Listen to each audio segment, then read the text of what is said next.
Вақыт урматы мұсылман бір туған, Аллах Тааланың берген улуу ниматтар. Аллах көп нәрсе бізге тартуулады. Аллах Таала берген байлықтардан, тартуулаган ниматтардан бірөөсү бұл уақыт екен. وَجَعَلْنَا اللَّيْلَ وَالنَّهَارَ آيَتَيْنِ. Біз түн менен күндүздү өз кудуретибизге далил катары эки аян белги кылып жараттык дейт. Biz keçe күндүз көрөбүз да, буга да ой жүгүртпейбиз да. Keçe менен күндүздү жараткан Аллах айтат. Акылын иштеткен адамга биздин кудуреттүү зат экенибизге далил болгон аят, аламат ал дейт. Аят дейт. Onu окуй билесиңби? Аны акыл менен окуш керек. وَجَعَلْنَا اللَّيْلَ وَالنَّهَارَ آيَتَيْنِ وَسَخَّرَ لَكُمُ اللَّيْلَ وَالنَّهَارَ. Allah силерге keçe менен күндүздү баш ийдирип койду. Пайдалангыла.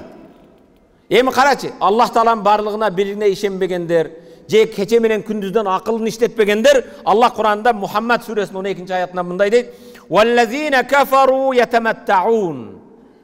Валлазина кафару ятаматтаун. Кафирлар, Аллахнын барлыгына бирине ишенбеген кафирлар ятаматтаун, пайдаланышат, жыргашат, ва якулун жешет, кама таакулун ан'ам, айвандар жеген сыяктуу жейт, ва нару масваллахум. Алардын бара турган жери дозок дейт. Үйүңдө баккан уюңа же коюңа канча жем берсең жей берет да. Бирок аны күтүп турган бычакты билбейт ал. Неге семиртип атасың?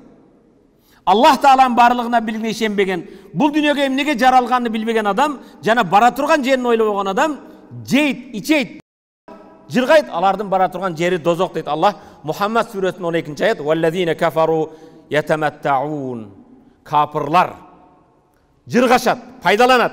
Ва якулун кама таакул ан'ам, айван жеген сыяктуу жешет. Ва нару масваллахум. Алардын бара турган жери дозок дейт.